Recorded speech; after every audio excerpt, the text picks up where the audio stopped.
I never thought I'd be the type of person to snoop through my husband's phone. But there I was, at 2 a.m., heart pounding as I scrolled through Marcus's messages while he slept soundly beside me. My name is Clara, and until tonight, I thought I was living the dream: successful web designer, beautiful home in Boston, and married to a man who seemed to adore me. Funny how quickly perfect can crumble. It started with a notification. Marcus had left his phone on the kitchen counter while showering, and I glimpsed his mother's name flash across the screen. Normally, I'd never look, but something about the preview caught my eye. Transfer the money before she notices. My hands shook as I picked up the phone. The passcode, my birthday, unlocked it instantly. The full message from Judith made my stomach drop. Marcus, darling, remember to transfer the money before she notices. A good wife shouldn't question her husband's financial decisions anyway. I kept scrolling, each message worse than the last. Marcus and his mother had been systematically moving my earnings into a separate account for months. All those extra hours I'd been working, the big projects I'd landed, they weren't building our future together. They were funding Marcus's escape plan. What are you doing? I jumped at Marcus's voice, nearly dropping the phone. He stood in the doorway, water still dripping from his hair, eyes narrowing as he took in the scene. I trusted you, I whispered, hating how my voice cracked. All this time. Clara, sweetheart. His tone shifted, becoming the smooth, reassuring one I'd fallen in love with. You're misunderstanding. I'm just being prudent with our finances. You know how emotional you can get about money. Emotional? The word hit like a slap. You're stealing from me. Don't be dramatic. He crossed the room, reaching for his phone. This is exactly why I need to protect our assets. You're clearly not thinking rationally. I pulled back, clutching the phone tighter. Does that include the $50,000 you transferred last week? The money I earned from the Thompson project. Something dark flashed across his face, just for a second, but long enough. I'd never seen that expression before, and it terrified me. Give me the phone, Clara. His voice was soft, dangerous. We'll discuss this in the morning when you're thinking clearly. I handed it over, watching him delete the message thread with quick, efficient movements. As he walked away, I realized two things. The man I married was a stranger, and I needed to find out what else he was hiding before it was too late. The next morning, I did something I'd never done before. I called in sick to work. My hands were still shaking from last night's discovery, and I needed answers. That's how I found myself sitting in Judith's pristine living room, clutching a teacup I hadn't taken a sip from. Marcus is just looking out for your best interests, dear. Judith's perfectly manicured nails tapped against her own cup. A man needs to protect his family's future. Surely you understand that.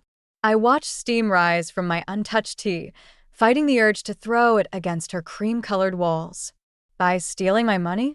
Such an ugly word. She clicked her tongue. This is exactly why Marcus came to me, concerned about your emotional state. A proper wife trusts her husband's judgment. The room suddenly felt too small, too suffocating. Every family photo on the walls seemed to mock me. Pictures of Marcus through the years, always with Judith hovering nearby, always with that same controlling smile. I earned that money, I said, my voice stronger than I felt. I have a right to know where it goes. Judith set her cup down with a sharp clink. Clara, dear, let me be frank. You came into this family with nothing. Everything you have, your position, your social standing, even your clients, came through Marcus's connections. It would be a shame to jeopardize all that over a simple misunderstanding about money. The threat in her words was clear as glass. I opened my mouth to respond, but my phone buzzed. A text from Marcus. Where are you?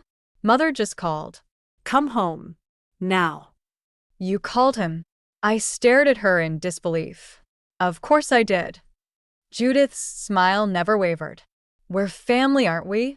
And families don't keep secrets. I left without another word, but as I reached my car, another text came through, this time from an unknown number. I know what Marcus and Judith are doing. If you want proof, meet me at Riverside Coffee tomorrow at 10. Come alone. My finger hovered over the delete button. This could be a trap, another of their manipulations.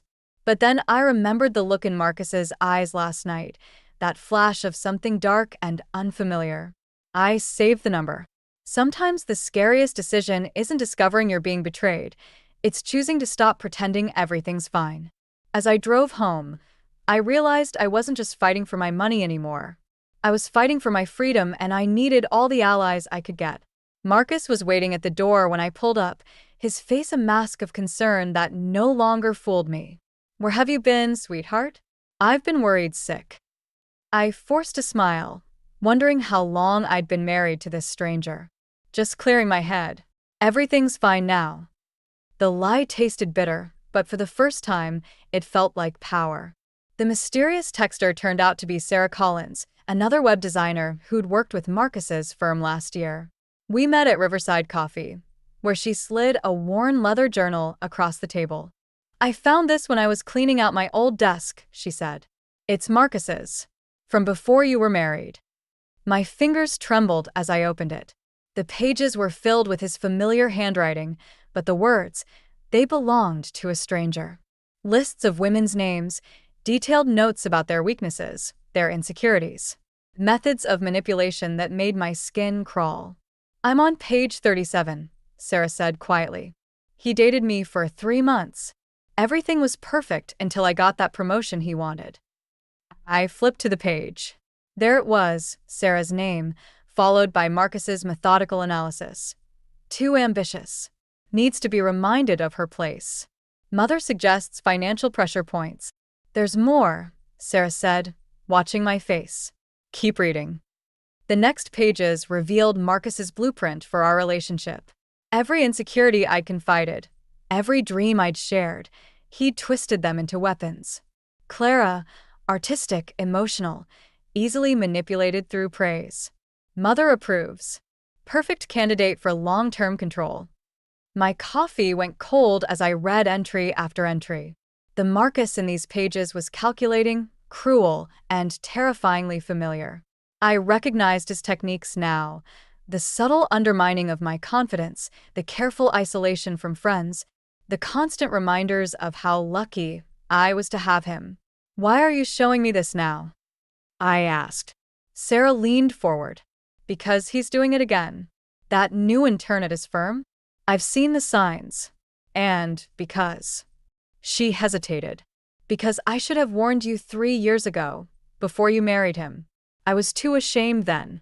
I'm not anymore." My phone buzzed. "Marcus. Where are you?" "Mother's coming for dinner. Don't be late." "You need to be careful," Sarah warned. When I confronted him, things got ugly.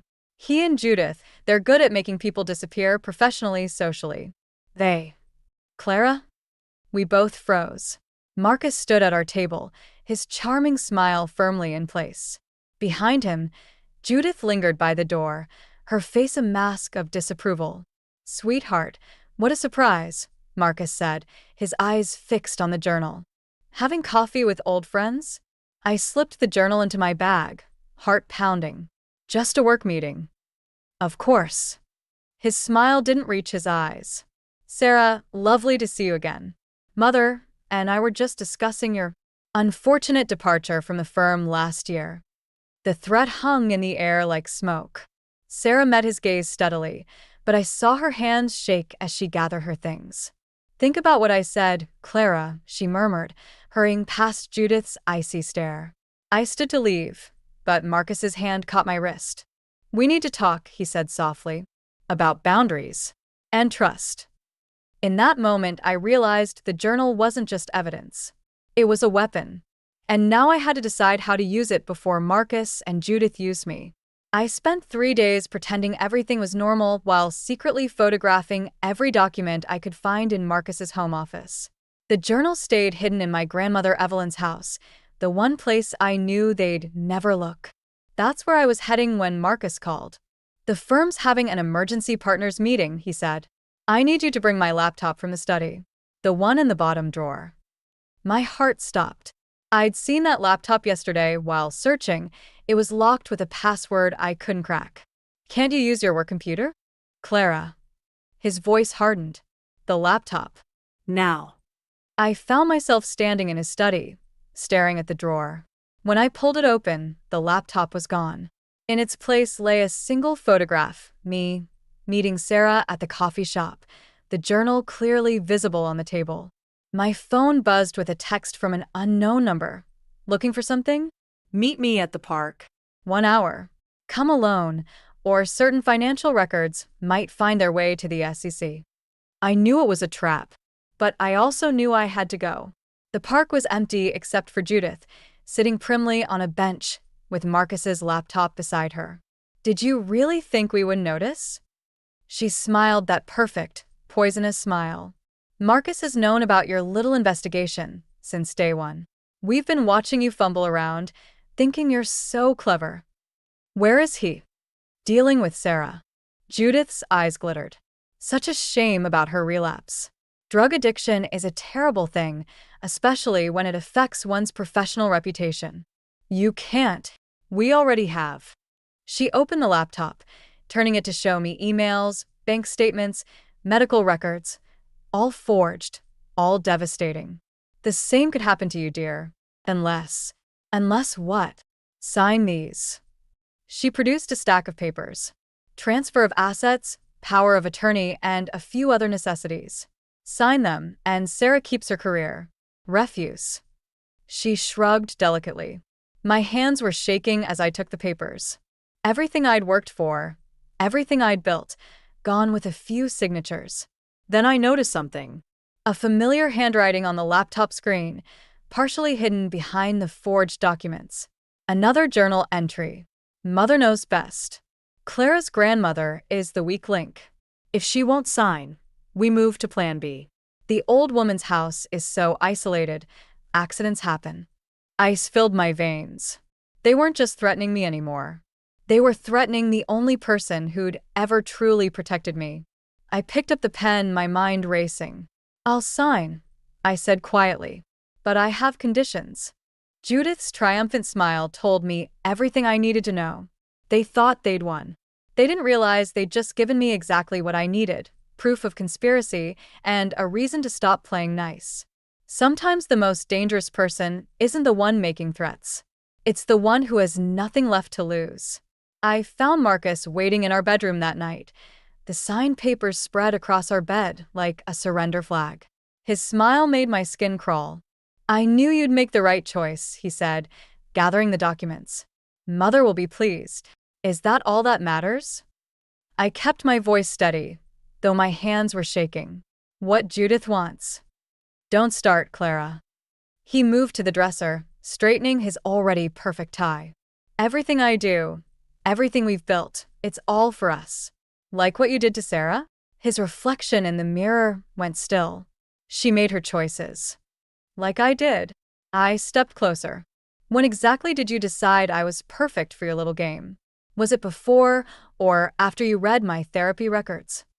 He turned slowly. You've been in my study. Your journal was very educational. My heart was pounding, but I forced myself to meet his eyes. Tell me, did Judith help you plan everything from the beginning, or just the financial fraud? The mask slipped. Just for a second, but I saw it. That flash of raw fury that had always been hiding behind his perfect smile. You have no idea what you're talking about. His voice was soft, dangerous. I gave you everything. A career, status, a life most women would kill for. And this is how you repay me. You didn't give me anything. The words burst out before I could stop them. You stole my money, my freedom, my self-respect. The slap caught me off guard. I stumbled, catching myself against the wall as the taste of blood filled my mouth. Marcus stared at his hand like it belonged to someone else. Clara, you made me. Say that again. My voice was barely a whisper. Tell me how this is my fault. If you'd just listened. He reached for me, but I jerked away. Everything I did was to protect you from yourself. You're emotional, unstable. Just like your mother was. The world went very quiet. What did you say? Why do you think your grandmother got custody so easily? His smile returned, cruel now. Mother has friends in family court. We've had our eye on you for years, waiting for the right moment. You needed guidance, structure. We gave you that. I thought of all the years I'd blamed myself for my mother's absence, all the therapy sessions Marcus had supported me through. It hadn't been love. It had been reconnaissance. "You're right," I said quietly, reaching for my phone. "I do need help." I pressed play on the recording app I'd started when I walked in. His face changed then, becoming something I'd never seen before. Something that finally matched the monster in his journal. "You stupid bitch," he snarled, lunging forward. "You have no idea what you've done." I ran. I made it to Evelyn's house just before midnight, my split lip throbbing and my phone buzzing with messages I didn't dare read. My grandmother took one look at my face and pulled me inside. "He did this." Her voice was steel. I nodded, collapsing onto her couch. "I have evidence. The journal, the recording, everything." But my voice cracked. "They have something worse." My phone lit up again. This time it was an email from Judith. The subject line made my blood freeze. "Your mother's case file." "Clara?" Evelyn moved closer, but I could barely hear her over the rushing in my ears. The attachment showed court documents, psychiatric evaluations, custody hearings, all manipulated to paint my mother as dangerously unstable. At the bottom was a note: "How history repeats itself. Marcus is very concerned about your recent erratic behavior. The same judge who handled your mother's case still sits on the bench. They're going to do to me what they did to her." I whispered. "They'll make everyone believe I'm crazy." Evelyn reached for the phone, but another message popped up, from Sarah. "They're here. Police." Marcus filed a report about stolen company documents. "I'm sorry, Clara. I had to tell them where you are." The sound of sirens grew in the distance. "Back door," Evelyn said sharply, already moving. "My car keys are." The front door burst open. Marcus stood there, flanked by 2 police officers. Behind them, Judith smiled like a cat with cream. "Officers, thank God." Marcus's voice broke perfectly. "My wife. She's been struggling. Taking company documents, making wild accusations. We're all so worried." "Clara Mitchell?" One officer stepped forward. "We need you to come with us." "Show them the recording," Evelyn demanded. "The journal." I reached for my phone, but it was dead. Completely dead, though it had been charged moments ago. Marcus's smile widened slightly as he slipped something back into his pocket. "Some kind of signal jammer?" "It's okay, sweetheart," he said softly, reaching for me. "We're going to get you help. Just like your mother needed help." The officers moved closer. In their eyes, I saw what Marcus and Judith had orchestrated. I wasn't a victim seeking justice. I was just another unstable woman making trouble.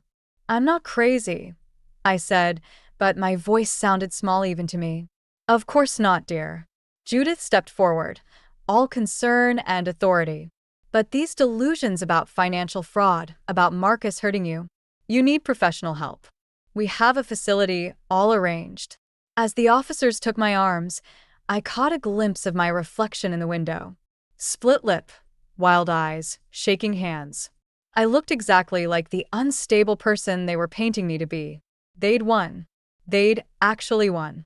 Then Evelyn spoke. "Actually, officers, I have something you need to see first." Evelyn walked calmly to her study and returned with a laptop.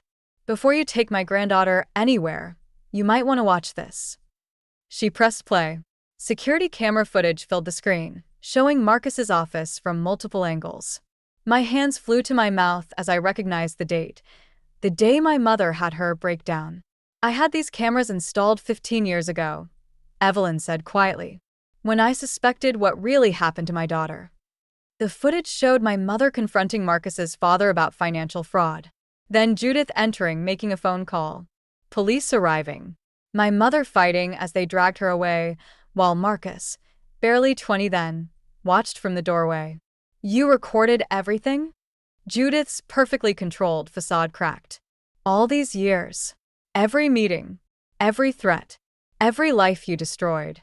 Evelyn's voice was ice. "Including what happened in that office tonight." The screen switched to fresh footage. There was Marcus striking me. There was our entire conversation about their long-term manipulation, perfectly captured with crystal-clear audio. That's not. Marcus stepped forward, but one officer raised a hand to stop him. There's more, Evelyn continued. Detailed records of every fraudulent transaction, every falsified document. I've spent 15 years building this case, waiting for you to try this again. The second officer was already reading Marcus his rights. Judith's face had gone ghostly white. You planned this, she whispered. You helped Clara gather evidence because you knew. I knew you couldn't resist trying to destroy another woman who dared to challenge you. Evelyn smiled grimly. Just like you destroyed my daughter. The only difference is, this time I was ready. Officers, Marcus's voice cracked. My mother had nothing to do with. Actually, I cut in, finding my voice at last. Check his journal. The one in my bag.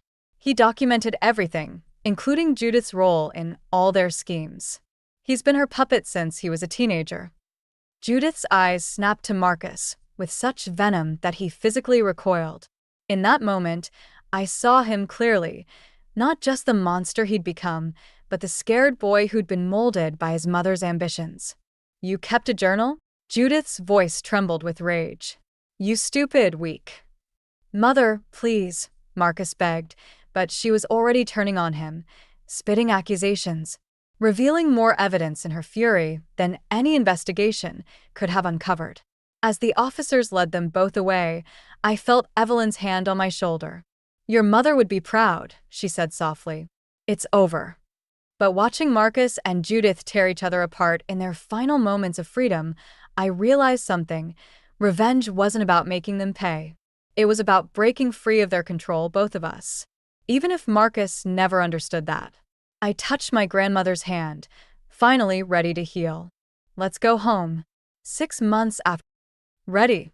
Sarah squeezed my hand as we waited outside the judge's chambers. She'd been cleared of all the false accusations, her career restored. Now she was helping other women recognize the warning signs we'd both missed. I think so. I smoothed my skirt, catching my reflection in the window. I looked different now, stronger maybe, or just more myself. The door opened and a court clerk emerged with a thick file. My mother's file. The real one this time, not Judith's fabricated version. Miss Mitchell? The clerk smiled. They're ready for you. Before I could stand, Evelyn touched my arm. There's something you should know first. She pulled out an envelope, weathered and unopened. This came for you. From Marcus. My hand shook as I opened it. Inside was a single page torn from his journal, dated 15 years ago. Mother says I have to help trap Clara's mom tomorrow. Says if I don't, she'll reveal what really happened to Dad. Says I'm weak like him. Maybe she's right. I don't want to do this, but I don't know how to stop. I'm sorry. I'm so sorry. He was 17, Evelyn said softly. The same age you were when they took your mother away. I folded the page carefully. Does this change anything? That's up to you. Inside the chambers, the judge was reviewing evidence of the conspiracy that had stolen 15 years of my mother's life. Evidence that would finally bring her home. Miss Mitchell, the judge began. Before we proceed, I should inform you that Marcus Bennett has offered additional testimony about his mother's involvement in. I don't need it, I interrupted. I have everything I need right here. Later, standing in the sunshine with Sarah and Evelyn, I thought about Marcus's note. About cycles of control and abuse, and how sometimes the people who hurt us are trapped too. What will you do now? Sarah asked. I watched a young couple walk past, saw how the man's hand rested possessively on his partner's shoulder. For a moment, I wanted to warn them, to share everything I'd learned about love versus control. Instead, I turned to my grandmother. I think it's time to tell her story. All of it. Maybe it'll help someone else see the signs before it's too late. Evelyn smiled. Your mother would like that. As we walked away from the courthouse, I realized something. Revenge hadn't given me closure. Understanding had. And maybe that understanding, knowing when to fight, when to heal, and when to share your truth, was the real victory all along. I was finally free. And somewhere out there, someone else needed to hear exactly how I'd broken free too.